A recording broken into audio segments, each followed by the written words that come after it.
we're going to go ahead and get started. We promised we start at 6 at 6, and we'll do our best to stop at 8. I want to welcome all of you tonight to Pints and Perspectives. This is the Meet the Candidates series. We're going to have 3 series of meeting the candidates. The last 8 topics, the last eight sessions were all topical. Many of you have been to many of those, and so you get the drill in terms of how this is going to work. And so I'm Mike Butler. I represent the School of Statesmanship, Stewardship, and Service, and that's also called SOSIS. And SOSIS, along with Left Hand Brewery, has sponsored these Pints and Perspectives sessions. And so they've been very interesting, very rich conversations. We've had some really great speakers, great topics. The controversial kind of nature of these things were kept at a minimum, and so we're all happy with that. And so, but now we're getting into Meet the Candidate tonight. And so we'll introduce our candidates in a little bit. But I also want to make sure that we acknowledge and recognize one of the founders, co-founders, and the owner of Left Hand Brewery, Eric Wallace. So please give him a hand.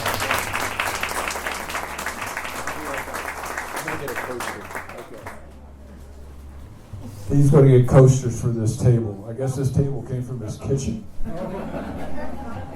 All right. So the other thing is, folks, there's another event going on tonight, and people may be coming in late, and so we may have some people just walking through for the first 10 or 15 minutes, and so let's all be patient with them. Let's make room for them as they come in. And so it's a after-hours event for one of the Rotary, for the chamber. Okay. All right, so listen, again, I'm Mike Butler. Welcome.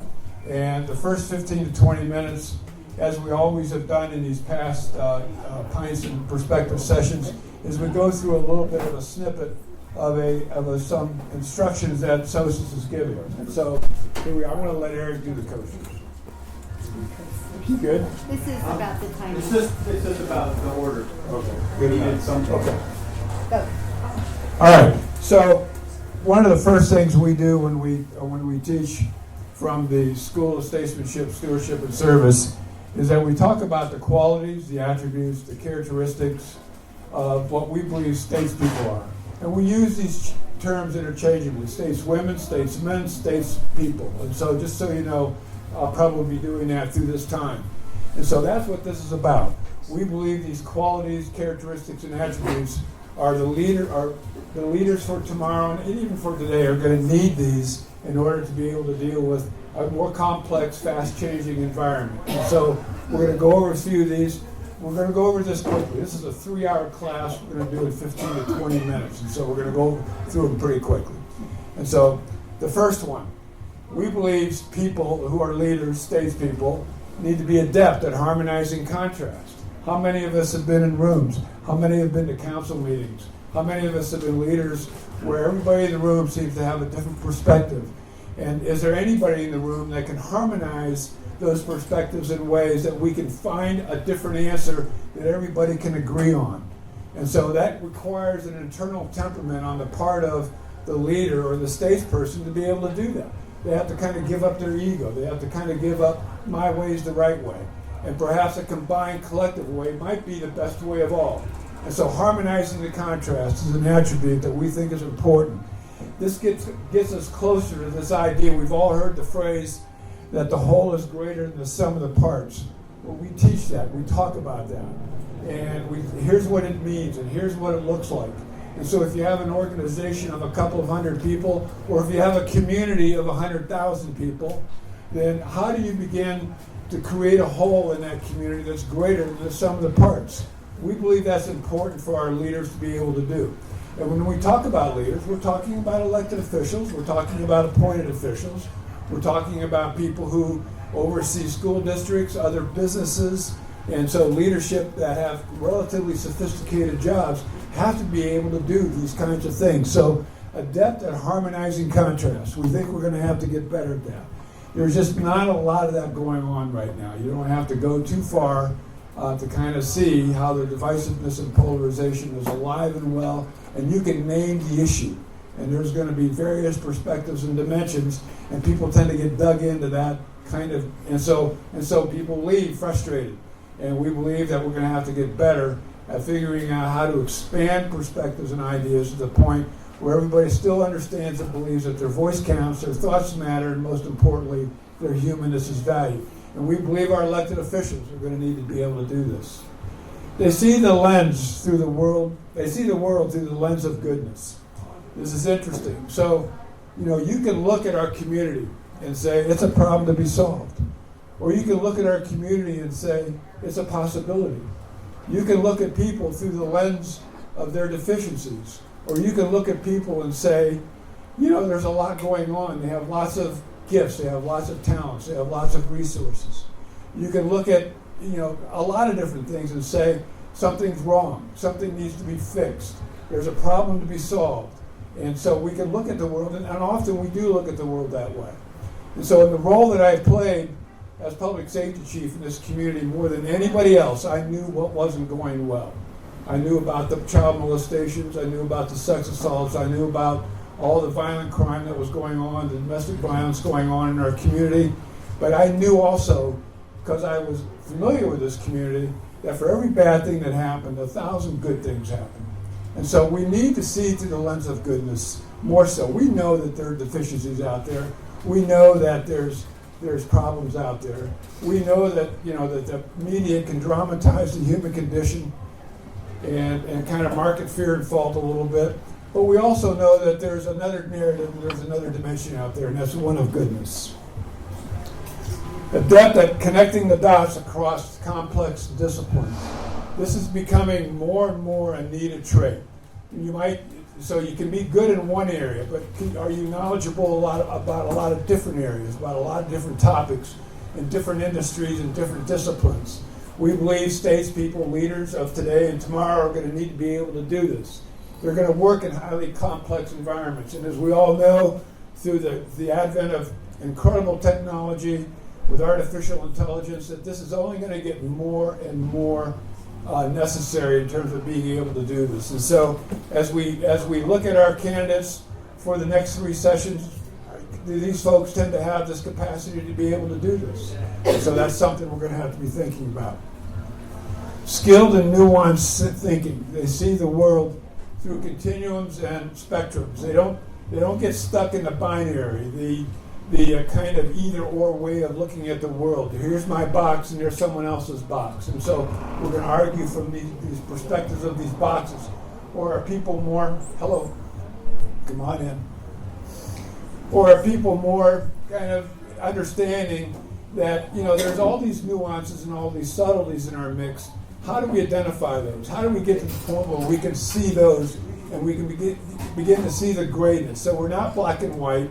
We're not good or bad. We're not right or wrong. We're not, how about this, Democrat or Republican? Or how about this, we're not liberal or conservative. We're not any of those things. We're kind of a mix of a lot of things. We all know the world's getting more complex. And we all know that if we're going to create new possibilities, be able to identify them and bring them to life, we're going to have to be thinking that way. Not necessarily, here's the box I'm stuck in, and this is the box I'm going to argue from, or here's the box I'm going to try to make the case from.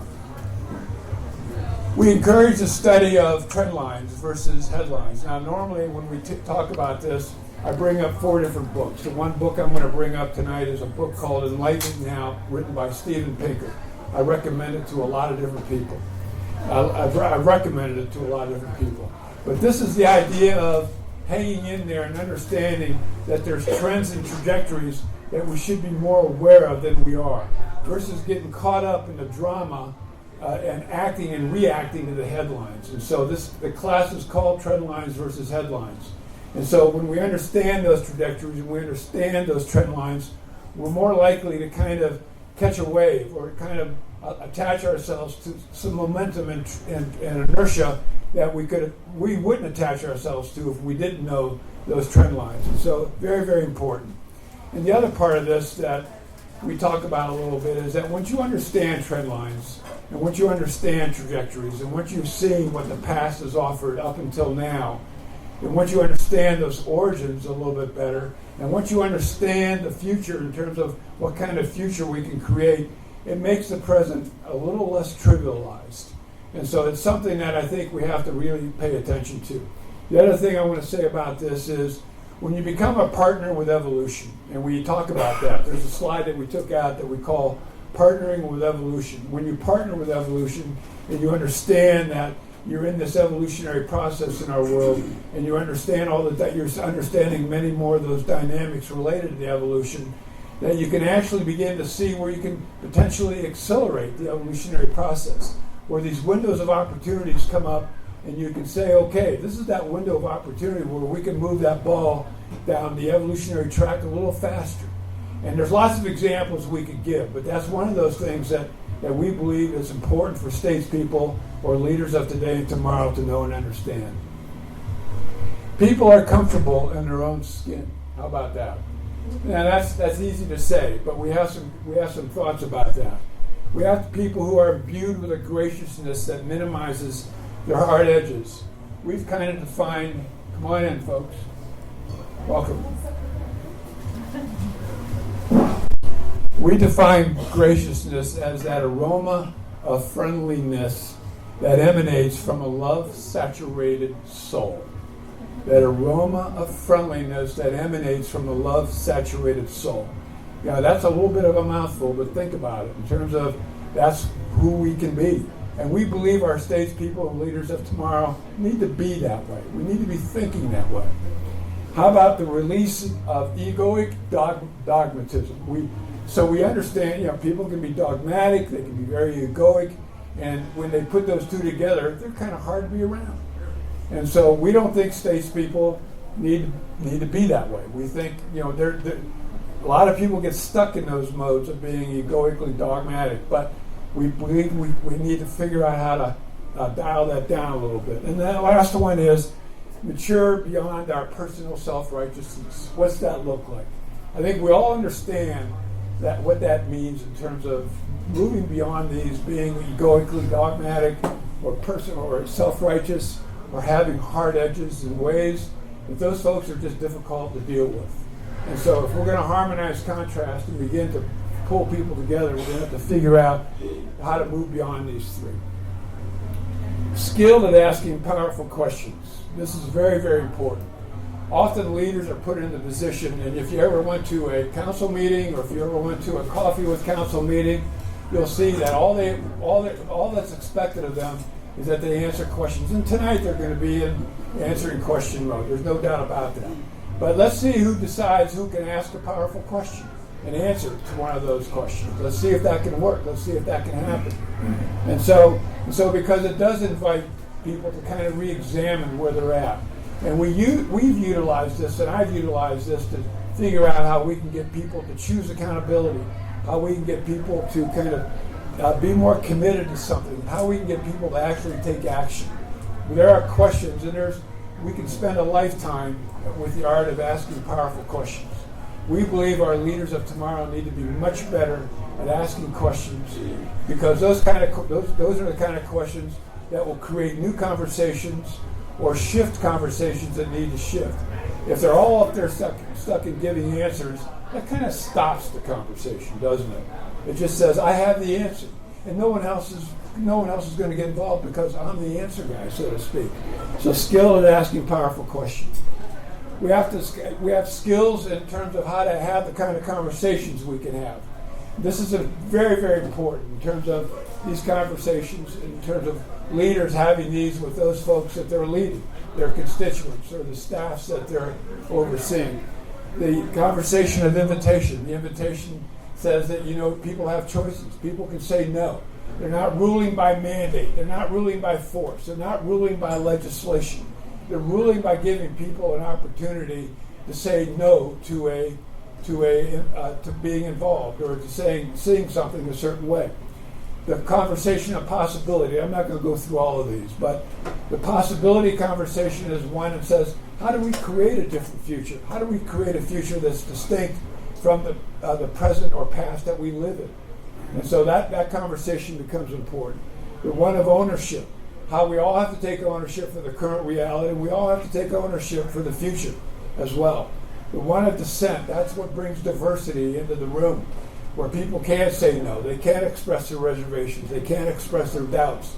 And they can do it safely in a way that says, okay, I have a reservation, I have a doubt, I want to say no.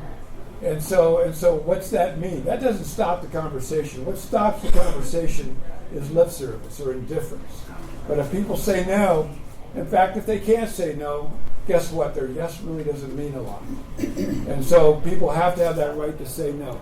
Commitment and then gifts. The last conversation up there, gifts, is probably the most difficult conversation we can have with people. Because how many times do we see leaders, I don't care what position you're in, saying, you know, this community has gifts, this organization has gifts, these people have gifts, these people have talents, they have resources. There's a lot of social capital out there, with whether it's in the organization or in the community, that says, you know, how do we surface activate and coordinate that in a way that can work for the good of the whole. But we have to understand that people have gifts. If we're always seeing people through the lens of what's wrong with them, what their problems are, seeing them as needed to be fixed, or just seeing them as deficient or error-prone or limited or weak, you know, we're not going to get to that conversation of gifts. And so we believe stage people need to be able to do that. And then the last slide for us tonight is people who are more interested in the next generation and less interested in the next election. Okay, so that's a big cue for us in terms of where are people at, in terms of their own motives, and what are they really trying to do in terms of being a leader, in terms of their service orientation.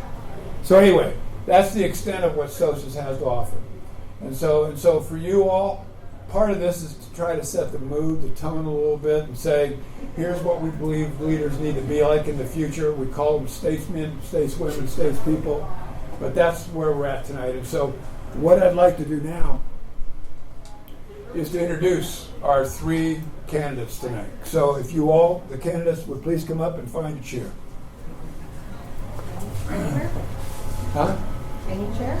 Well, you whatever chair you want. Okay. Try to go Say what? Matthew on the left, Regan, Teresa. Matthew, Regan, Teresa. Got it. Okay, I missed that part. Thanks, Jake. Hi, I'm Regan. Okay, so we have a little bit different, it's queued up a little bit differently tonight. This is Ward 2 evening, but Regan Sage, please raise your hand. Hi. Regan Sage is actually an at-large candidate, but because she couldn't be here on October 2nd, when the at-large candidates are meeting, we gave her the opportunity to join the Ward 2 candidates. And so the Ward 2 candidates are Matthew Popkin, please raise your hand. He's the only guy up here. And Teresa Simpkins. Those are our Ward 2 candidates. And so those will be the folks that you probably came to see. But then we have a special guest here in Regan Sage who will also be answering these questions as well. Now what I'd like to do is to introduce our moderator. It's a good-looking group. I have to say. Yeah, someone take a picture of this. I want to introduce our moderator, who ever since I've known Dick Lyons has been kind of the consummate statesperson, the statesman in this community. So I'd like to introduce Dick Lyons, our moderator. He'll go over a little bit of the format for this evening, and he'll be asking questions and letting you know what's happening, and then we'll go from there. So please welcome Dick Lyons. Thank you, Dick. And also, I also want to say this about our candidates. These people are putting themselves out there. There's courage to be able to say, you know, I'm in this risk-reward mode, and I'm putting myself out there in public, and here I am, and I want what's best for our community, and there's a competition going on, and so I also want to acknowledge the courage and the effort and energy that it takes to be able to run a campaign, to put yourself out there, to risk failure, but to also just be here. And so just help me welcome the candidates. This is your mic. Okay. Well, thank you, Mike. Speaking of mics, is this on? Don't drop it.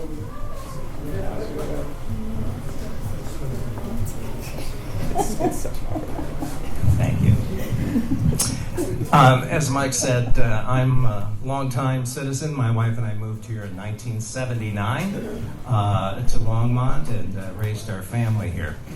I was only in the city working in the city and living in the city for a couple of years when the Longmont City Council published a notice saying they would like volunteers to serve at the Charter Review Committee.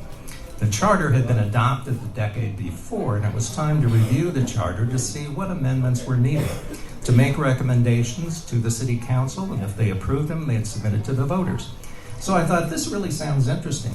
So I submitted my name, and I thought, I'll never get selected because I've only been here for 3 or 4 years. And I got a call from Jerry Trotter, who was the chairman of the committee, and he said, Dick, I want you to serve. I said, okay. This is the pin he gave me for service on that committee. I think it was 82 or 83. And the reason I mentioned that, we have 3 people out here tonight in front of you who have taken the ultimate step forward to run for city council for a public office. But not everybody has the inclination or the opportunity to run for city office. But as Jerry explained to me, you don't have to serve the city by running for office. You can serve on any number of city committees, commissions, all kinds. There's innumerable. I think the last time I looked, there was what? Boards. There must be 40. And the reason I mention that is after this election, the city council will be reconstituting all of those. And there'll be an ad in the paper, all kinds of newspaper ads, the various publications, social media. Log on, check out the city website. Pick one of your interests. It could be airport, it could be parks and rec, it could be anything. Any of the subjects that the city deals with. And put your name in. Step forward. Volunteer. Just like these people have. Thank you for showing up tonight. Now I think you've all received a copy of the rules for tonight, haven't you? But I'm just going to run over them quickly for the audience. First of all, we're not going to have any opening statements nor closing statements tonight. We're going to jump right into the questions and answers, okay? Second of all, the first person to respond will be we're going to do a little random selection here. Let's do it right now. Do we spin the mic or something? No. Jake's going to do it. You guys play musical chairs. Have you done it? Oh, here it is. It's randomly selected. It's going to be Matthew first. Matthew. Oh, well, that's easy because he's in the first chair. So he's selected first. Then you will go. Then you will go. All right? Right down the row.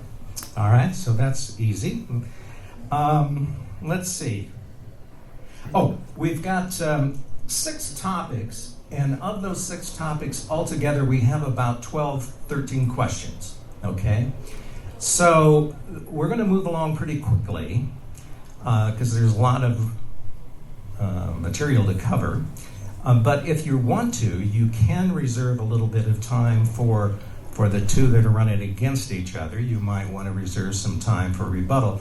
But I really don't think you're going to have time for a rebuttal. And it's probably better to phrase your rebuttal in, well, my perspective on this is such and such. It might be better to do something like that. But that's up to you how you use your time.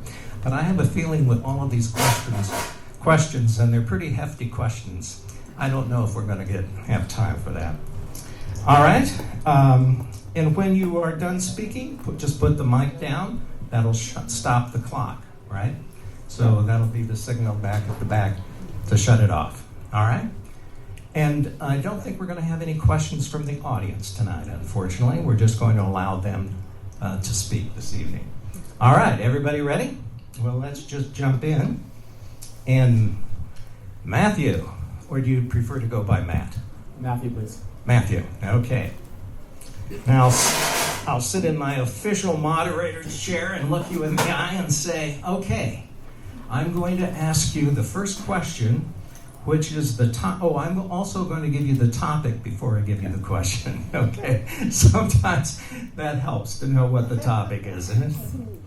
So the first question deals with strategic vision, okay, and envision Longmont. So, Matthew, as an elected representative of the Longmont community, how will you ensure that your work on council moves us toward the goals that the community members have established and envision Longmont.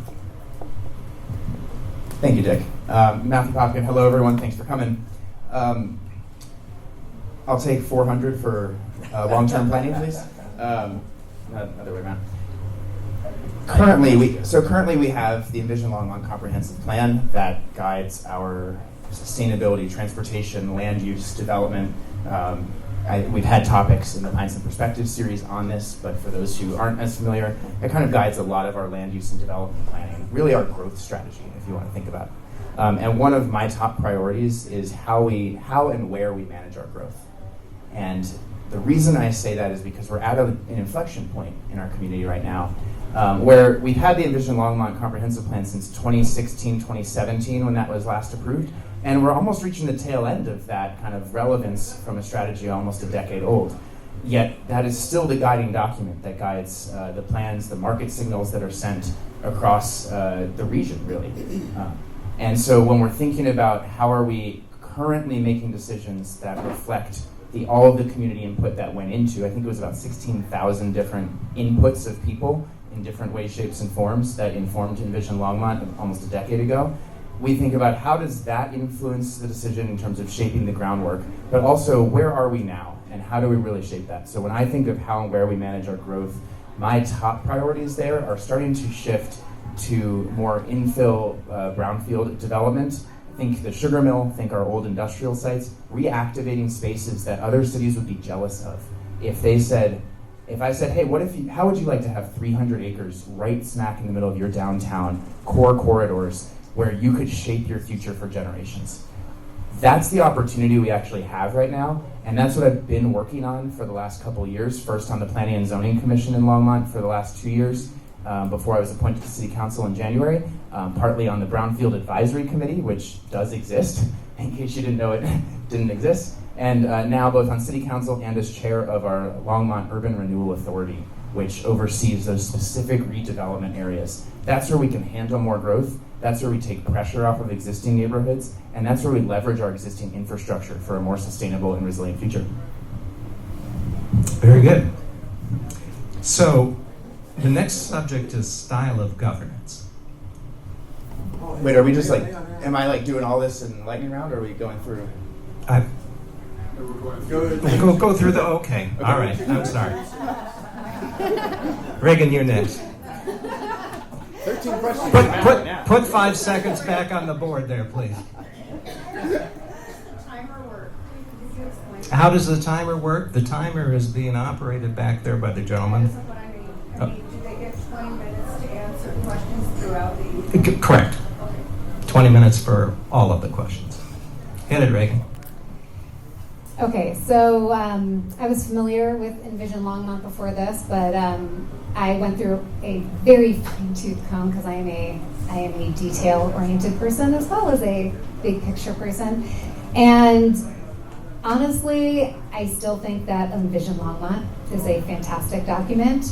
There is not an exciting idea that I have heard from any candidate that was not already included in some aspect of Envision Longmont.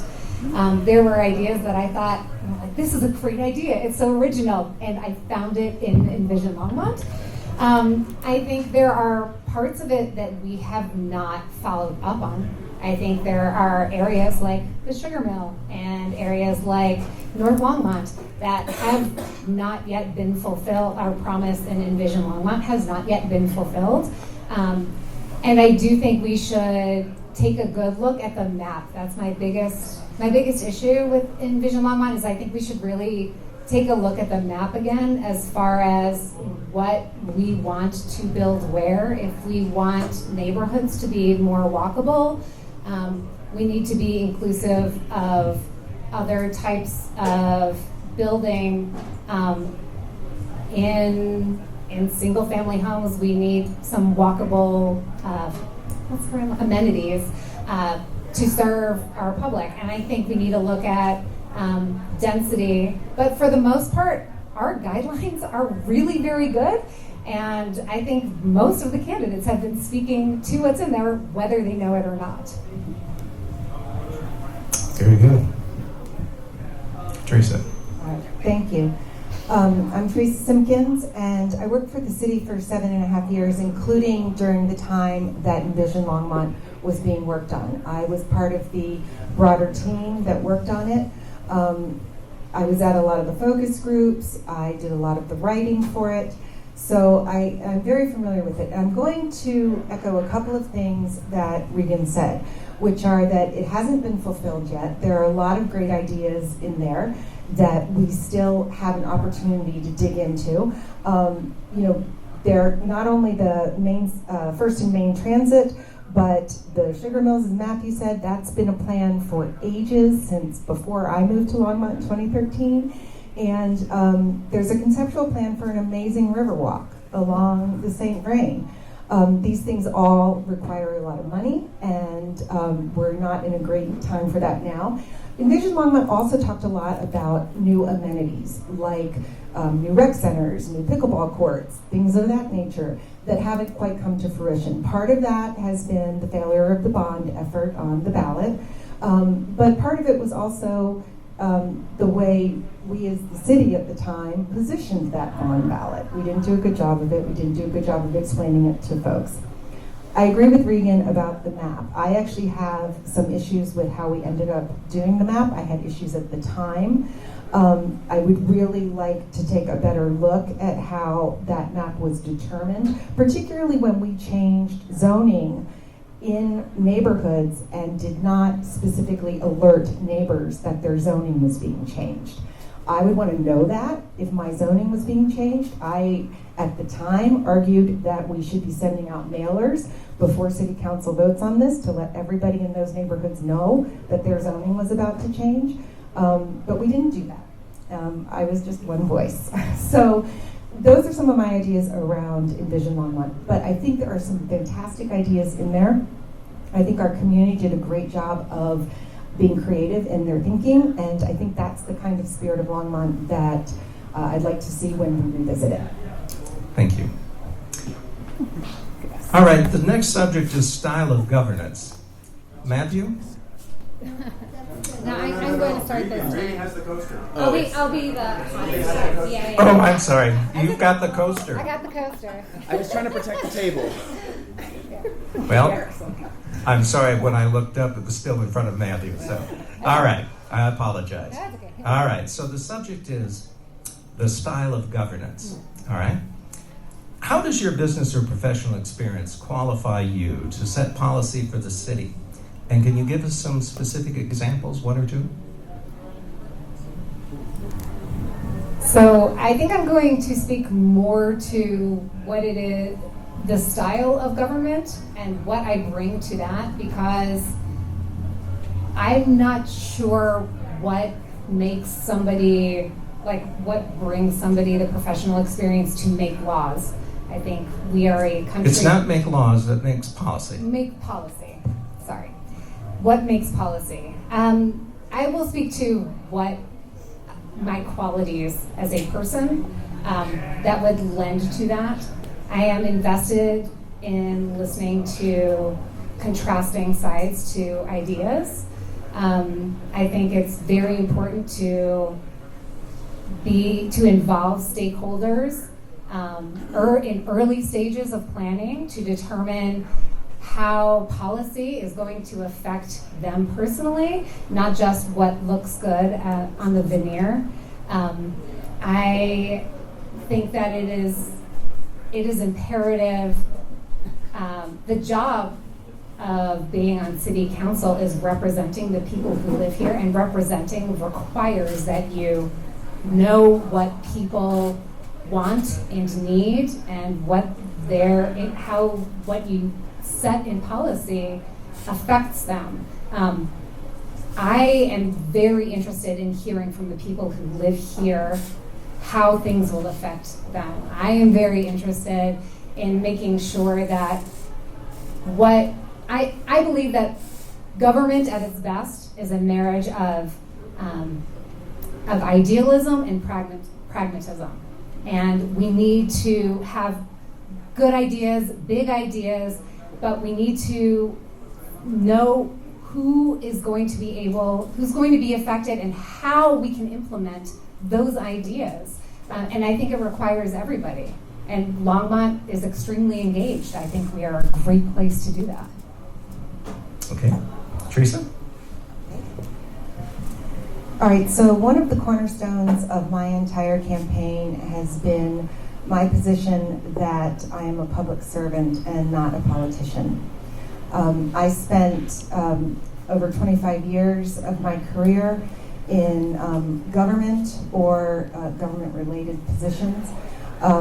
I started out at the federal level and worked on Capitol Hill for the National Center for Missing and Exploited Children. And then I moved out here and worked at the National Conference of State Legislatures for several years, where I helped state legislators develop policy, draft statutes, you name it. I testified for a dozen state committees. And then I moved on to be a Boulder County attorney and worked at the county for a while. And there I got to handle adult protection cases and adoption cases. And then I was a town clerk for the town of Nederland, where I ran elections, I staffed the council. And then I worked for the city of Longmont for 7.5 years. So I've spent a lot of time in government, around government, working with elected officials, working with staff, being staffed, and understanding how all these processes work. And one of the things that I talk about a lot is that I've had a chance to see which elected officials are effective and which are not. You can have great ideas, you can be a great person, but all these things that Sosa talked about is really where the rubber hits the road. And that's, all of our great ideas, we're only one vote unless we know how to make the systems work together and unless people want to work with us. I believe in representing people. I think we've gotten too used to people who achieve elected office to put forward their own agenda, something that they really believe in, they're advocates for, and they run with it. That's great, but what if a good segment of your community doesn't feel that way? Are they heard? Are they involved? Or are they marginalized? So that's how I approach it, from a position of public service. Thank you. Matthew, you're up. Do you want me to rephrase the question one more time? You can just repeat it, yeah. Okay. How does your business or professional experience qualify you to set policy for the city of Longmont? And can you give specific examples, one or two? Yeah, thanks. So I think what has defined my professional career is that ever since graduating with a master's in public policy with a focus on energy and environmental policy, I actually spent 15 years trying to figure out how to make things actually happen. Because it's one thing to pass a law, it's another thing to implement a law. It's another thing to pass funding or to have funding available. It's another thing to actually get that to communities who need it. And when something could be better, from whatever role it was, whether it was some of my first leadership opportunities as the head of my soccer referee association back in Maryland, or stepping up in my campus in college, so I thought something could be better, it didn't matter what title was there. It was about stepping up and trying to offer a solution and trying to actually make that happen. Whether it was jumping into meetings, whether it was doing extra work to collect plastic water bottles out of the trash can, whether it was to actually protest something that didn't make sense, or whether it was to actually kind of sit in a boardroom and make certain decisions there.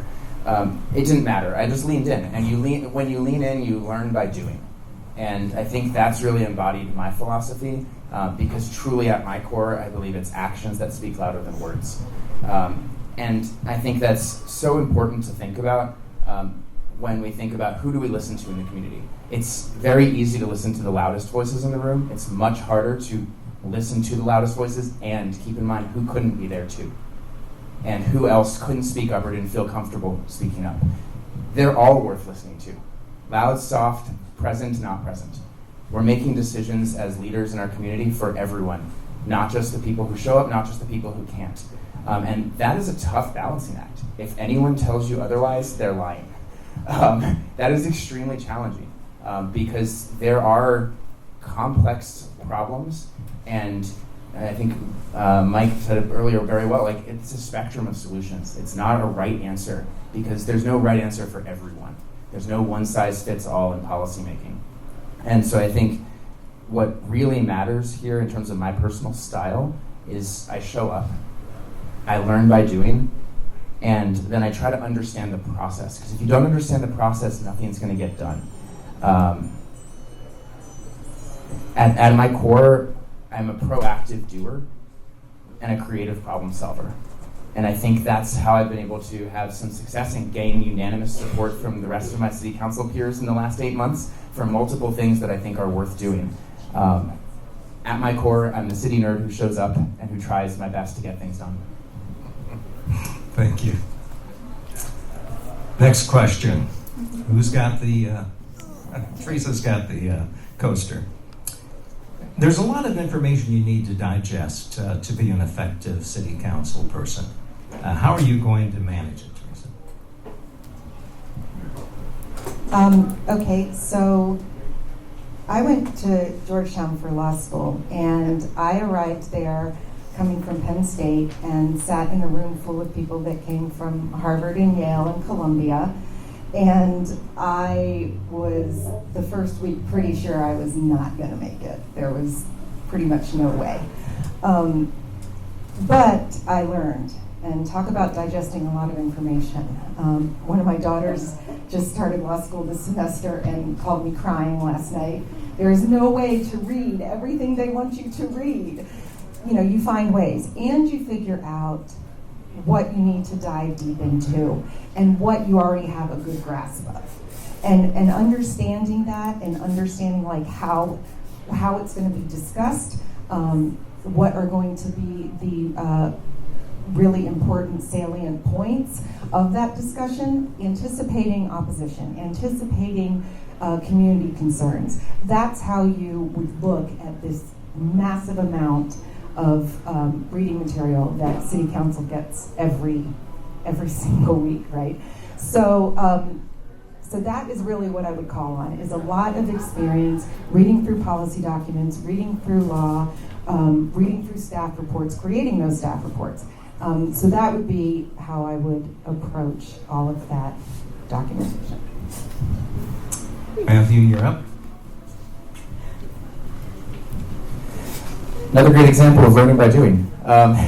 Over the last 8 months, that's been my life. It's been trying to balance that and figure it out. And I think what I have learned, the biggest difference, we got 900-page packets on the Planning and Zoning Commission. I don't know that if you submit an email on a particular development proposal, that gets included in our packet, and yes, I read that. And people saw that firsthand at multiple different hearings when I would quote their emails directly by name, because I took notes of common threads, common concerns, to kind of take a note of trends, not just specific individual one-offs. When you're reading through the packet, you have to take notes as you go. You have to highlight things, and you have to set that aside. The other piece that's missing is you can digest information, but it's how you show up to those meetings that really matters. And a lot of people who have paid attention to council, including fellow council members who might be here, know that I ask a lot of questions. I ask a hell of a lot more questions via email to the staff who are managing those topics beforehand, so that I can be prepared, they can be prepared, they can get a heads up so I'm not catching them off guard on certain topics, and that I can show up as prepared to ask the most intelligent questions with the limited time I have.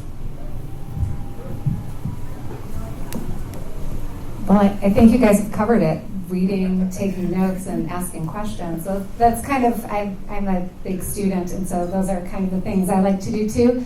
I will say my experience in running this campaign, because I also am not a politician, this is my very first campaign, hence the newbie smell. And I've met people who are a wealth of information, very specifically, on one thing that they are very interested in. And I feel like another thing that I would do besides just emailing would be meeting with people and asking questions, because our community is a wealth of information. There are people who are very engaged both at the community level and of course at the staff level as well.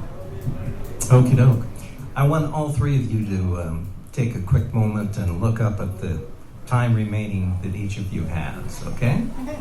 Just to make sure that we're moving along in a timely fashion and that someone doesn't go, oh, wait, I'm out of time.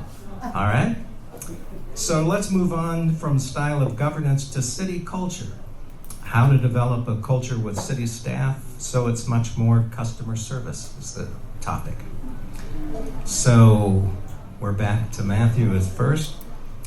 How would you promote or define a culture of public service within the city staff that helps create trust and cooperation in the public at large?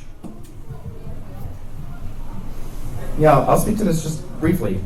This has been something I've been trying to do over the last 3 years, first with our Planning and Development Services staff while I was at the Planning and Zoning Commission and just as a volunteer there, and now as City Council. It's building trust and letting them know that you're not out to make them look dumb. You're not out to try to have a gotcha moment with the staff. You're a team, and you're a team with the other council members too. And so the real question is, how do you make sure that they know where you want to take that the conversation, that they can be prepared, that they're not caught off guard, and that you can have, the amount of conversations and calls that I have with our staff outside of meetings to understand their perspective, understand their experience, understand the history of the topic, vastly outmatches the amount of time I spend in the meetings themselves, so that I can show up as best as possible for them, for council, and for the public. I think in order to make it more customer service oriented, I would really ask why, what is inhibiting that right now? Like, is it an adversarial relationship? Is there something perceived as in that relationship that is causing some friction? Because you can't cure something unless you know what's causing it. So I would want to explore that a little bit further. I also think empowering people to take ownership of what it is that they are doing and make decisions. And it's okay to say, I don't know, I'll get back to you on that, or I don't know, let me check into, let me call somebody else who might do it. I think all of those things are okay. We're all humans, and mistakes happen, and I think one thing that we could all do better at is recognizing and forgiving each other for those moments where, we expect everybody to be an expert at the thing that they do, but realistically, we all have days where we're not that, or we make mistakes, and I think we all should be able to have a little bit of grace and say, like, that's okay, moving on, let's learn from it, grow from it, and get better. Teresa. Okay, I'm going to be quick on this one and tell you that I think that the customer service orientation is the primary job of every member of staff. And I say that having been staff, I took that very seriously. And one of the things that Harold Dominguez, the city manager, used to say to us in staff meetings, I don't know if he still does, but he would say, every single one of you is a marketer for the city of Longmont. Every single time you pick up the phone, every single time you're at an event, every single time you're at a counter and a resident approaches you, how you handle that interaction reflects on all of us all the time and reflects for them on how much they can trust us, how much they feel heard by us. And so, that always stuck in my head. I think that is a really key part of how we serve the community. And that is kind of what I have lived by ever since. All right, very good. I'd like to jump back in for a second. Okay. I'm going to take advantage of these rules.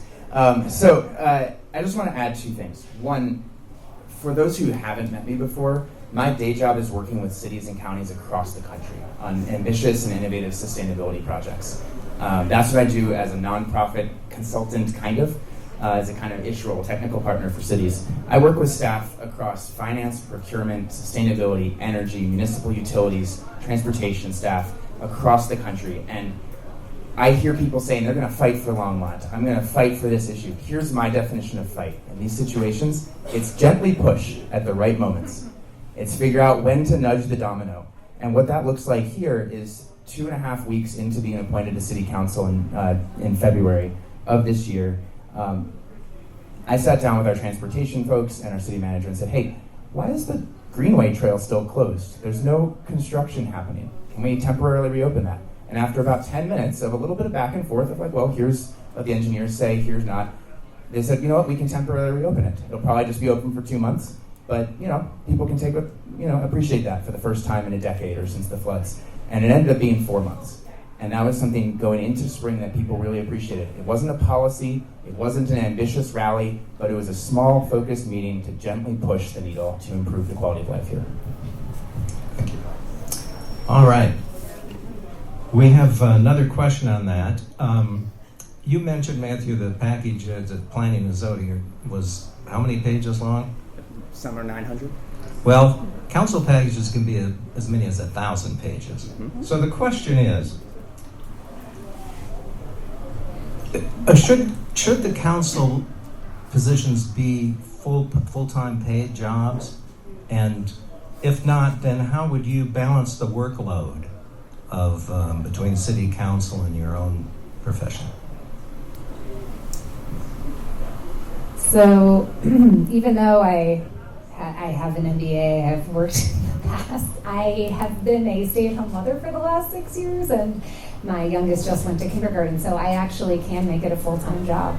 I guess that would be my answer to it. As I think the other candidates might have better answers. That was a fine answer. Okay, can you repeat the question actually? Wait, I think I got it wrong. Okay, so council packages can be up to 1,000 pages long, which can take a lot of time to read through and prepare. Should council positions be paid full-time? If not, then how would you balance the workload if you have a full-time job? All right, I'm going to address the second part first because that's quicker for me. So some of you have heard me say this before. I've raised 7 children, 2 that were my own, 3 that I got by step, and 2 that I got by foster, while working almost the entire time. The only time I was a stay-at-home mom was when I only had 2. So if you want a multitasker, I'm your girl, trust me. The other point is that I work from home. I have a very flexible schedule. I'm in tech and I work weird hours. So I'm not really worried about it. I've also seen it as staff for so many years in so many different council settings that I know what I'm getting into. But to your point about should it be a paid professional position, and I'm going to say yes, not for me, but because if it were a paid professional position, how many of you could step up and actually do it? How many more amazing people in Longmont could stand up and be like, yeah, I have something interesting to give, but I have 4 kids and I can't do it with a full-time job, and et cetera, right? So that's why I think having it be a paid professional position would open it up to so many other amazing individuals. Very good. We're about halfway through our 20. Oh, Matthew's got his rebuttal there. No, just response. Look, for those who don't know, I've been living this for the last 8 months. I work a full-time job, 45 hours a week, because I need to, and I like it, and I love it. And I also spend about 20 to 25 hours a week serving the city on council. That's what it takes right now. It's not just reading packets. It's vastly more than that. And it's even if you just distilled it to the packet, it's not about just reading the information. It's actually thinking critically about that information because you have to make decisions on it. It is very easy to watch and read along. It is much harder to have to make decisions on every contract, every ordinance, every plan, every week or every 2 weeks. It takes a lot more effort than just reading. It takes talking to people, asking questions, and engaging with the community throughout that whole process. It's a serious part-time job. It should at least be treated as such. That's not my decision at the end of the day. That's the community's. Thank you. Okay. We're going to take a little break. 5 to 7 or 8 minutes, refill or unfill, whatever that means for you. And come back in 5 to 7 minutes and we'll get started again. So take a break and we'll see you in a bit. Come on in, folks. Find a seat. Yes, I am first. Excuse me, sir. I don't want to bump this. Okay, we're going to turn it back over to our moderator, Dick Lyons, who's going to have the next question.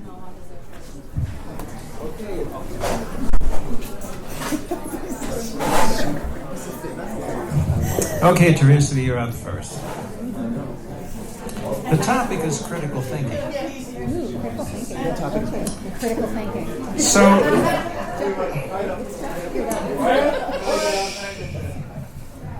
So the question is, how do you plan to keep your perspective on the larger strategic issues without getting bogged down in the tactical details?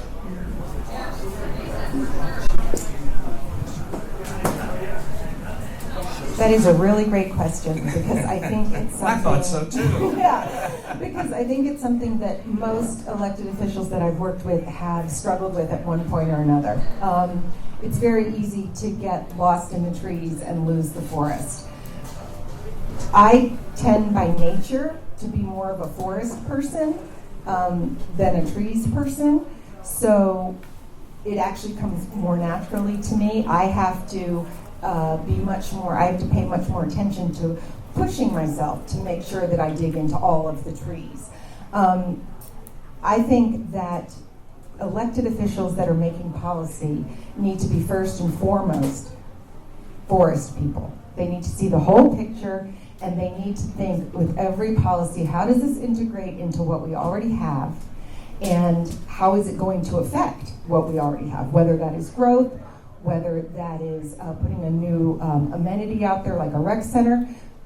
What are the effects and what are the unintended consequences? That's something that gets missed a lot when people just get really enthusiastic about something and we pass something or we do something and then we're like, ooh, whoops, we didn't realize that was going to happen. So keeping an eye on those unintended consequences is, I think, a really important part of the critical thinking process and something that I've been trained to do a lot.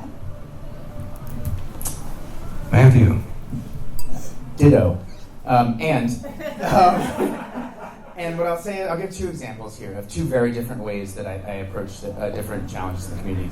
I talked at the beginning about how we manage our growth in this community. And as many of you have paid attention to my involvement and what I've cared about on the Planning and Zoning Commission and on City Council, you will know I'm comfortable saying no and have said no to certain developments, even though I know we need more housing. I am comfortable saying yes to certain developments because I know we need more housing. It depends. It is a balancing act. It's the managing our growth and serving the multiple needs of our community is the forest here. Each individual development and project are the trees. Not every tree makes sense in every forest. And let's take a look at a very specific tree, because it does matter sometimes when we are thinking about the little details. We have opportunities every single meeting to tweak, adjust, branch out, pardon the pun, to enhance something before us. Sometimes that's with an amendment, sometimes that's with a condition. And on the Planning Commission, something that I fought for a couple hours was to improve a crosswalk and make a crosswalk happen between Costco and the new In-N-Out Burger. You can find this recorded if you're looking for the most enthralling television ever. And I asked first why wasn't there one, and then learned an answer that didn't satisfy me. And so that's when I started pushing. That was a tree. That wasn't the forest there, but that tree mattered. So I think both things are important. I think details are important, as is the strategy, but they're different conversations. They're different questions. The what are we doing? Why are we doing? What problems are we solving? Those are big questions. And the how are we going to do it are the detailed questions. And those are just two different conversations. I've been serving on nonprofit boards for the last 23 years, and I will say that it tends to be a real strength of mine is that I'm able to stop mid-conversation and say, you know what, we're missing it here, guys. We need to be focused just on the, are we solving the problem? What are we doing? Why are we doing it? And differentiate that from the, how are we doing it? Because if we don't know why or what we're doing, the details don't matter at all. We have to figure out if we are going to do something, why we are going to do it, and that will lead to better conversations as to how we do it. I'm going to actually... I want to add one thing, because I want to tell a quick story. Before I was approached to run for council, one of the people who approached me, approached Harold Dominguez and asked him about me, since they knew that I had worked for him, and they were smart, they were doing their background. And Harold turned to them and said, I'll tell you one thing about Teresa, she will always ask the hard questions. And in that instance, I'm not even sure it was a compliment, because I was always the one in the room who was saying to Harold, well, why? Well, why? And, you know, what are we solving for here? Where did this come from? And there were times where he would look at me and just shake his head. But after every meeting, he would say, good job again, you know, thank you, you pushed me, I heard you. So that's part of critical thinking too. Thank you. Let's see, Matthew, you're up on this one, right? So what's a real life example of a time when you had to make a decision between competing demands or goals, and how did you prioritize to come to that decision?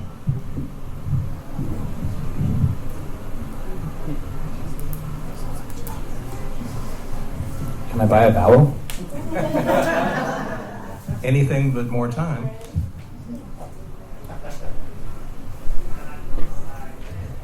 One of the things that I have observed since being on council for the last 8 months is that sometimes we follow the process that we have to, but not always the process that we should. And I think that doesn't mean you eschew the process you have to. You can still follow the legal process, but that doesn't mean you can't do more. And I think we saw a lot of issues this past year with kind of a land swap proposal. And it was introduced, it followed every step of the way that it was required to in our code, but it didn't engender trust throughout the process. And I think that was something that at a certain point, when there were merits to the concept in principle, and there were problems with the process that didn't lead to trust, and that leads to a breakdown in everything. And so that doesn't engender confidence in that decision. So I think where I was struggling was, hey, the process didn't support this, it didn't build trust. There are some merits to the actual proposal itself, but we also didn't fully get to vet that because we didn't have a process well suited for it. Okay. I'm really trying to think of like a specific moment.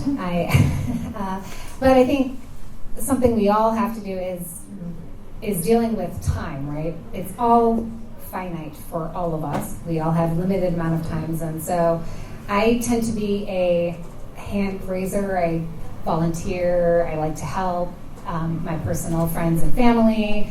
That's just kind of who I am. And some of the time becomes conflicted, right? You can't be everywhere all the time. You can't do everything for everybody all of the time. And I imagine everybody here has had to make those decisions. And so for me, it comes down to priorities, right? What are the priorities that we have? Visiting a sick relative over taking my child to an extracurricular activity. You know, there might be a lot of whining, but it's important to visit my relative, and so therefore we will go and do the extracurricular activity the next time it's available. I think priorities are really important. I think making sure that we're making moral choices. I agree with Matthew. I think elected officials really need to do a better job of earning the trust of the people who live here. I think there's been a lot of trust lost in the last somewhat amount of time. And I think it's the job to represent and to make sure that we follow through on the things that we have said we were going to do. We need to protect conservation easements. We need to make sure that unless we are hearing from the public through a ballot initiative or through a referendum that a land swap is fine, that we said we are going to protect this land. That is the land we are going to protect. We need to earn the trust of the people who live here. Thank you. Okay, I'm a little hesitant to tell this story, but a time when my priorities clashed. When I was the town clerk in Netherland, I had a town board that I believed several of them were engaging in unethical behavior. And we got to a point where the mayor was pressuring me to look the other way. And I was newly divorced. I really, really needed that job. And I said no. I just flat out said no. 2 years later, that mayor and the two other board members that I was concerned about were under investigation by the DA, and indictments were brought. Two of them had ended up being statute of limitations had run, but one did. He was convicted of a felony. That was a hard decision and an easy decision. Easy from the integrity perspective, very hard because I did lose my job. And I had to go home to my children and tell them, Mommy lost her job. We don't have a job anymore. But I've never regretted it, and my kids have found themselves in obviously not the same situation, but similar ones where the choice was, do you go along and do something that you know is unethical, or do you stand firm on it? And you have to know yourself, and you have to know your priorities. And so I've never second-guessed it from that perspective, even when the money was tight. Thank you. Yeah, do you mind? I'm sorry. There is something I want to add because So, my personal beliefs about. I'm not into politics generally. I believe in serving my community. That's where I'm coming from. So when I decided to actually run for this, my personal beliefs about fundraising are such that I think money has really ruined politics in our country, dark and otherwise. And so my husband and I put aside a small spend, and we are being very scrappy with that. I'm only doing buttons and yard signs, and I'm not doing anything else. And when I have had conversations with people who said that they want to support me, I have had to explain to them that I am not fundraising because I don't believe in it, even though it would be nice if I just gave a small loan and somebody else could pay for it. But it was pointed out to me that when you have free money, you do things that you wouldn't otherwise. And I don't want to print a bunch of things that just get thrown away and contribute to wasteful behavior.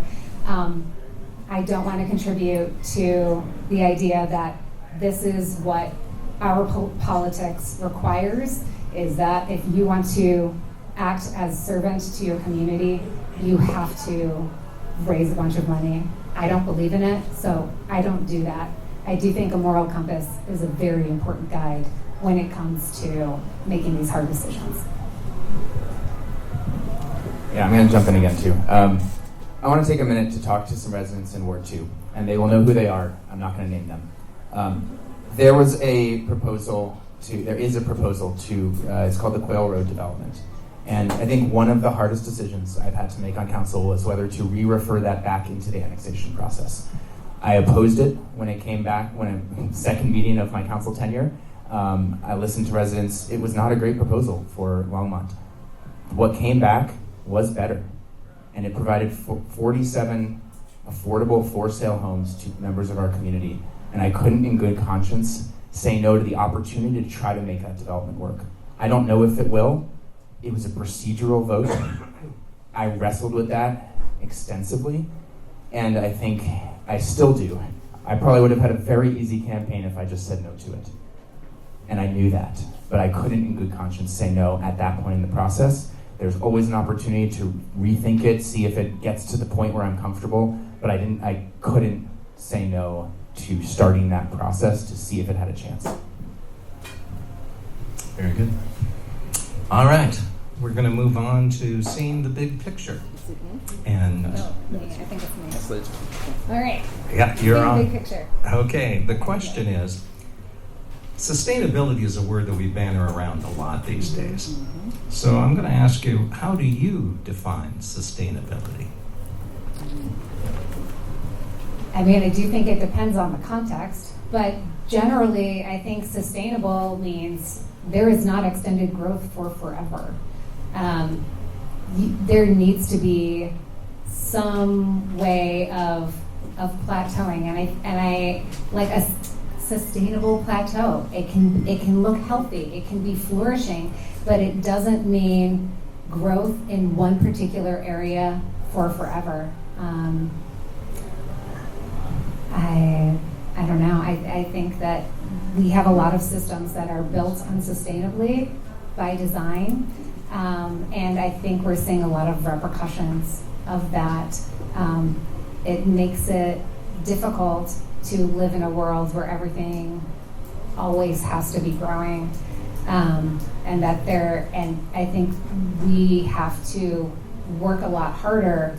We can't just find a way of living without this constant drive.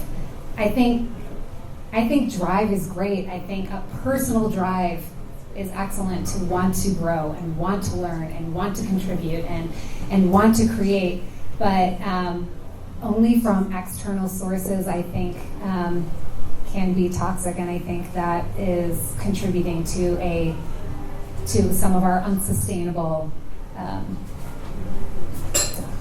systems that we have. Thank you.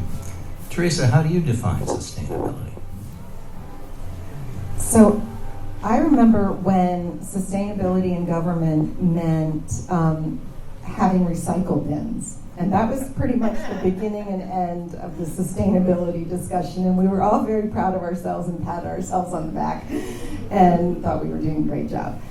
I am so relieved that we have evolved beyond that, and we talk about sustainability as a multifaceted approach to everything in policymaking.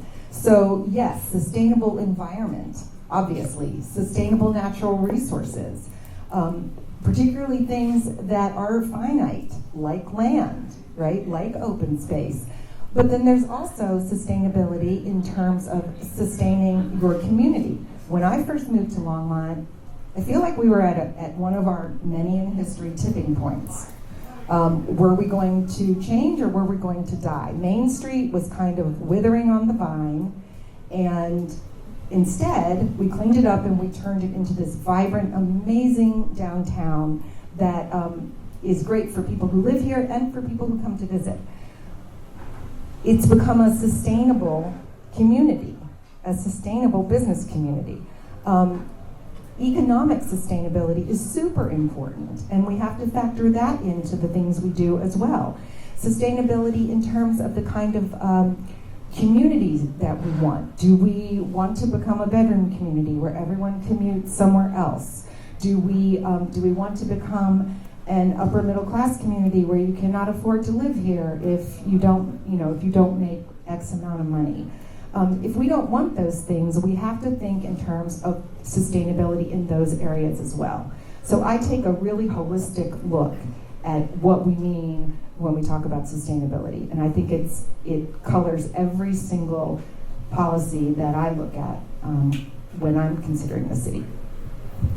Thank you. For me, sustainability has always meant meeting the needs of the present without compromising the needs of the future, socially, economically, environmentally, period. And that is something that is very hard to do in any process, in government, in business, to do it truly and deeply. And that's something I've engaged in process from before I even had a degree to before I even had a full job, and how we get involved and shape our communities to be more sustainable. When we think about managing our growth, I think an interesting concept in the lexicon there is carrying capacity. What is the carrying capacity of Earth, of our country, of our state, of our city? I don't think we're there yet, but we're starting to approach some challenges, and that really require us to be thoughtful about how we manage and where we manage our growth. That's where I think where we prioritize our growth in the next 5 years is really going to shape Longmont for the next few generations. Thank you. I just want to say I think I got a little too theoretical before, and I think realistically, in our community, sustainability means that we can all thrive together.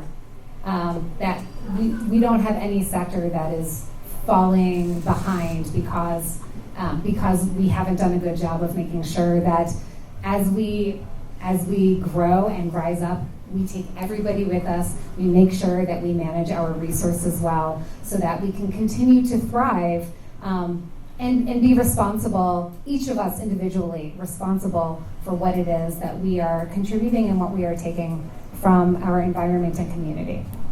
Thank you. So I'm looking at your respective times, and that they're very close, 5:35, 5:52, 5:01.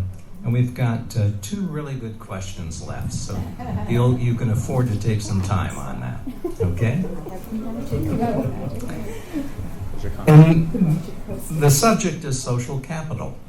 Were any of the 3 of you here 2 weeks ago when we had SOSAS had a program on social capital? Well, too bad, because we're going to test that theory tonight. I'm sorry.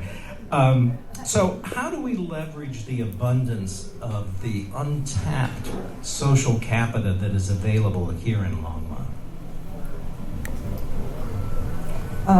I was having this conversation before we started and talking about how wonderful campaigning has upsides and downsides, as you can probably imagine. One of the upsides is discovering all these pockets of social capital in Longmont that you didn't have an opportunity to have visibility into previously. It is amazing to me how many people in Longmont have incredible careers, amazing backgrounds, education in things that, I'm like, really? You can get a degree in that? It's phenomenal. And we are so incredibly lucky that we have that kind of community. Our boards and commissions, that's one way that we can engage some of that social capital. As elected officials, we should be engaging that social capital. I have formed a list of social capital experts, as I have them in my notebook. People around Ward 2 who know things that I don't know and will never be an expert on. And I call them when I'm like, now explain this to me again. And those people are invaluable. They're an amazing asset in the community. As elected officials at the local level, we have absolutely no excuse to not be tapping that social capital. We aren't in DC. You all are literally right outside our door. You are right here. All we have to do is come out and ask you, what do you think about this? What has been your experience with this? Have you ever done this, and how did that turn out? I think that social capital is a very unrecognized value that some communities have in spades, and we're one of them. I agree with that, that statement. Matthew. I'm going to take this in a slightly different direction, mostly because I agree a lot with what Teresa said, and I'm just going to add one more flavor to this, which is the community groups, the boards and commissions that we have in our community are just a sliver of the people who actually have knowledge in this community. And I think sometimes process and rules are a barrier to people being able to effectively participate and contribute that social capital. And so something I've taken, I'm a nerd for process, I'm a nerd for how cities work, that's just kind of who I am, and so I've taken a little bit of a personal mission, and some of you are in this room, I won't name names again, to help people navigate processes better, to understand what some of the technical terms means or the parliamentary procedures mean, how to use those to your advantage, how to leverage those in your conversations and your processes to help break down that barrier, to bring out more social capital that couldn't maybe emerge before, or to let you participate sooner than you maybe were otherwise comfortable. One of the things I'm looking forward to in our community, and I'm looking forward to it as an opportunity, but I know it's going to bring challenges, is the Sundance Film Festival. And that is an opportunity unlike really any other we have had in this region for generations, I want to say. That's my hypothesis there. It's an opportunity of 80 to 100,000 people probably coming to this region, or from in-state and out-of-state and internationally. You have, Utah saw $330 million of economic output in just the last 2 years statewide from Sundance. Those are tangible opportunities and real challenges if we don't capture those opportunities, or if we don't set people up for success. It's such a multidisciplinary situation that's about to unfold, from the people who are actively participating in Sundance, to the people who are just going to live here, to our housing policy, our transportation policy, our public safety and our health, and the people who aren't even going to want to bother to participate in this but are still going to be affected by it. And so I think that's a real opportunity to leverage people's experiences, people's passions, and the ideas that they didn't even know they wanted to offer yet, to bring to the table, and how we capture that moment in Longmont. We're going to be the supporting actor to Boulder here in Sundance, and how do we make sure that supporting actor gets an Emmy? So I think we do have this fantastic wealth of people and experiences and thoughts and interests here, and I think we have to offer opportunities that don't all look the same, right? People can help in more than just sitting on a board or giving feedback in a group of people. I think there is a lot of opportunity for all of our community members to offer some of their own gifts in ways that they are comfortable and enthusiastic about sharing those things. And so, one, I think we have to come up with a lot of different looking opportunities for the people who live here, because they don't know to raise their hand to something that we haven't designed and we haven't created yet.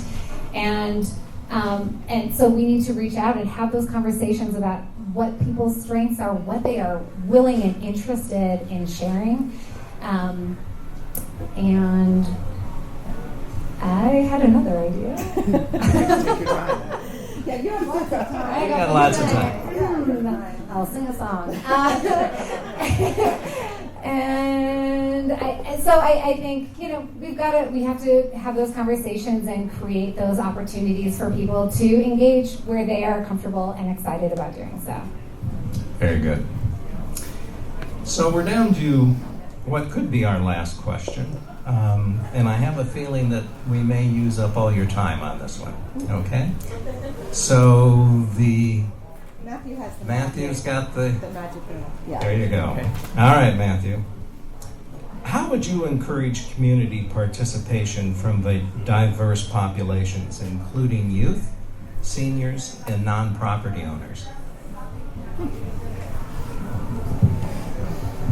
right, I'll start, and then I'm going to reserve some time, because I can. First thing I'll say is the average age of Longmont. Anyone want to guess? 39, 38, 40. Yeah, it's about 40, depending on which year you're going with. But yes, 38 to 40. I've been fortunate to be the only member of council currently that is below the average age of Longmont, and I think that's really valuable. But it's not just about age; it's about people's experiences. That I've learned so much from the other people on council, from the other council members as well, and from their predecessors. I've had an opportunity to sit down and talk with them who have been in the community and been involved for years. One of the very first things we had to do when I was appointed to council was pick which boards and commissions, or which boards and commissions are you going to be the liaison to, because I was filling someone's spot. And one of the options was the Senior Citizens Advisory Board. And I actually put my hand up for that, because that was an experience that I don't have.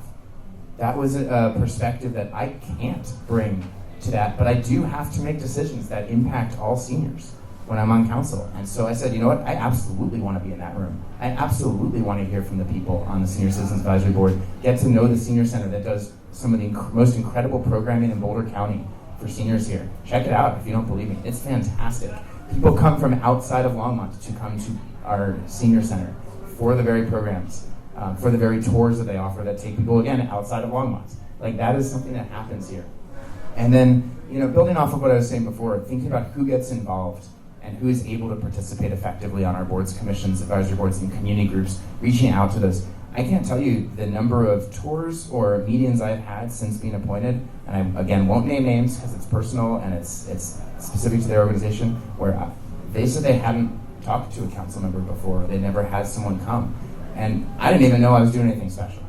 I was just trying to learn through osmosis and get as much information as possible to do as quick of a job as I had to be able to do to hit the ground running effectively starting in January. There was no training program, there were no training wheels. I had to jump in, and literally on day one, I met like 300 residents who all had a concern about one of the developments in their community, and I had to make a decision on that. That was what happened. You don't get training wheels in this job. And so I think understanding the different pockets of the community that make up the community at large. We talked about the sum being the sum of the whole being the component of its parts. Yes, the great. Thank you. I'm butchering the quote. That's supposed to be an eloquent moment, but say love you. Anyway, I'll reserve my time. I'll come back to one more point before I wrap up. Thank you. So I think for the younger contingency, I think we should go pretty young. I feel like our middle schoolers and high schoolers could really contribute. One of the things that's so amazing about Longmont is our community events, and I would really love to engage that group, whether it's rotating schools as to what something that they add to each of our events, or if they create their own events, but something that really speaks to them that they can really own and feel good about creating, and be part of our community, be part of visually and actively be and create our community together. And I think that would be really beneficial to them. I think we could reach out through St. Vrain to recruit individuals and groups of people who are interested in doing that. I think we have so many wonderful people at all different ages, and we have so many great entrepreneurs here and people who are trying to build and learn, and our seniors are a wonderful wealth of information. Coaching programs. I was really fortunate to have extraordinary relationships with my grandparents. I moved to Florida to be with my grandparents when they couldn't travel any longer, and it saddens me how invisible people of a certain age can become, because there is so much that they can share and do so freely and willingly and with enthusiasm, and that also engages them. It makes everybody more connected, and I think it touches on this, we have some communication barriers because it is very loud out there. Everybody is screaming, come be involved with me and buy this and do that. It's very loud, and we have to figure out a way of communicating with our community so that people are aware of what is available to them, so that they are aware of opportunities to connect, to be together. I have this dream of like an IRL Longmont where we have, weekends where people can just be together, do cool things together, and not be recording them the whole time. Get out from behind your screens and really connect with people, because the people here are amazing, and what we have is amazing. Our outdoor space is incredible. There are so many opportunities here for all of us to enjoy, and I think everybody here, regardless of their differences, feels that way. So let's connect and all be together, and let us serve all of us together by creating that opportunity for them. Very interesting. Thank you. Teresa. Okay, so I'm in marketing, and one of the things that we talk a lot about in marketing these days is, to Riegan's point, breaking through the noise. The best way that I have found in my time on the comms team at Longmont and then doing like real marketing is to meet people where they are, not expect them to come to you. So that takes a lot of forms, but for instance, if you want to involve youth, you need to go where they are.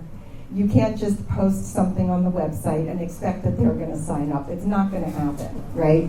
But the same is true for seniors. If you want to involve seniors, you need to go where the seniors are. And sometimes that means going to independent living facilities. Sometimes it means going to rehabilitation centers where they may be recovering from something, and they may have a lot of time on their hands while they're recovering from that knee surgery. So I think that whatever segment you're talking about, that's the primary way that I look at it in involving people, is finding them where they are. When I was working at the City of Longmont, one of the challenges that we had was to engage our Latino community. And there were all these, let's do this, let's do that.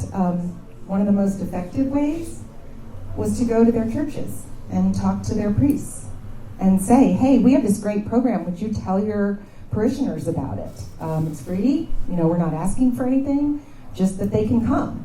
That was a fantastic way to watch our attendance numbers go up, right? So it's really being very thoughtful about where can you find these people, how can you engage them, and creating opportunities that are going to be attractive to them. Because not everybody wants to do the same thing, right? So I guess that's it.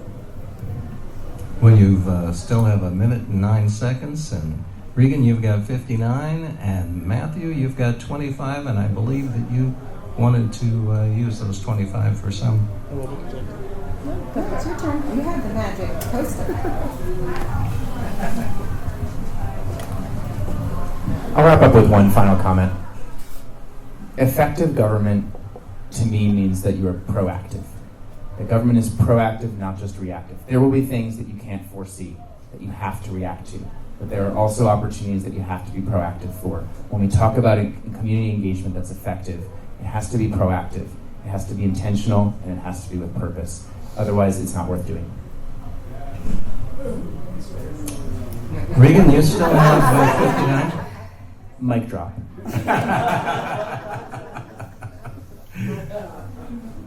Go ahead, you got your closing going.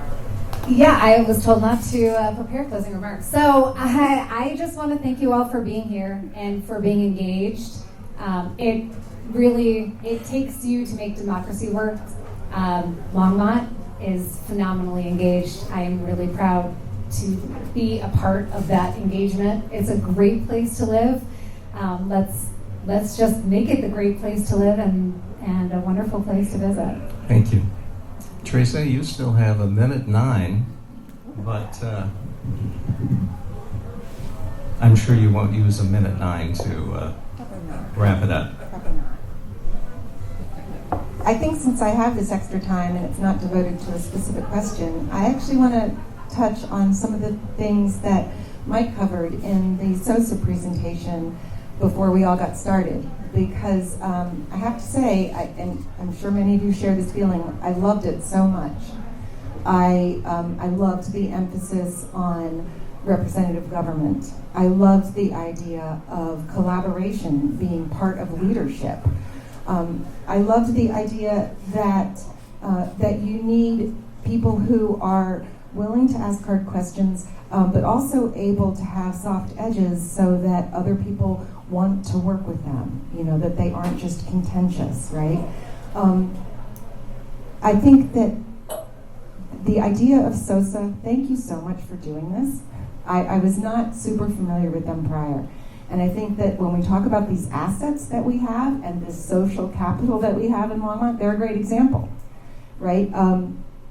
I really hope that we move closer to a Longmont statesman arena where there is less emphasis on party, less emphasis on the things Teresa, that your divide. time is up. There we go. Thank you. I can't use it all. Let's thank these three courageous individuals who showed up tonight.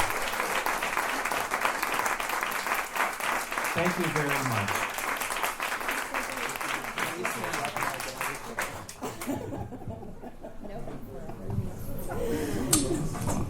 Good evening. I hope that was enjoyable and helpful and useful. I wanted to thank the committee that's worked a lot more than I realized we would be working to put together the entire Pints and Perspectives series.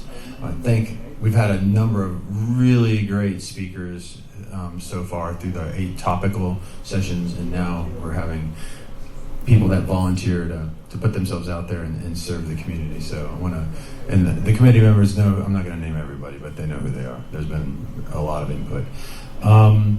I hope that our hope in putting this together, when we first were sitting around talking about doing this series, we want to improve the level of discourse in our community.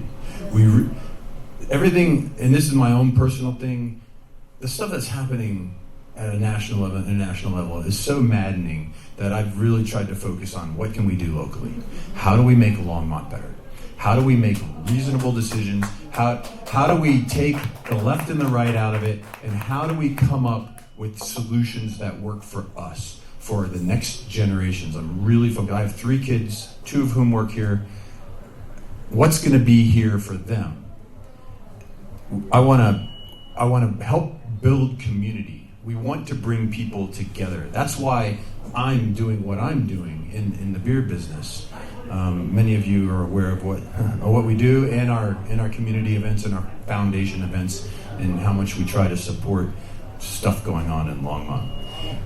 I'm really focused and passionate about leveraging the assets that those before us gifted us from the past. We have incredible planning, incredible infrastructure, incredible citizens that live here, and we live in an incredible place. I moved here from Italy 32 years ago, and I don't regret that. I go back to Italy a lot, but I love Longmont. It's really a magical, incredible place, and every time I come back from some cool vacation, I go, excellent, there's the mountains and I'm home. I love it.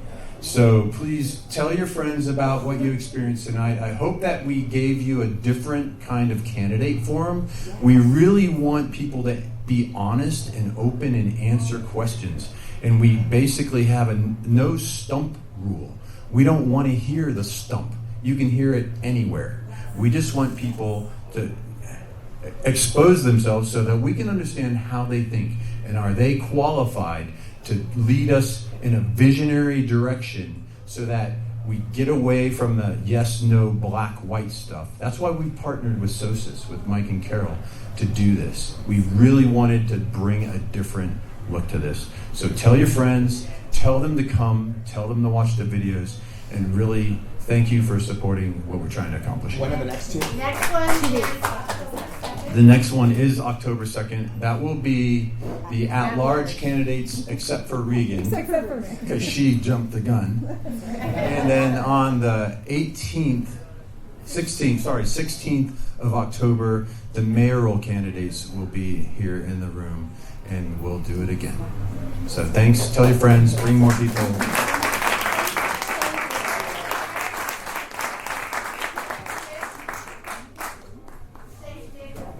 Oh, thanks, Dick. Thanks for volunteering. Yeah, sorry.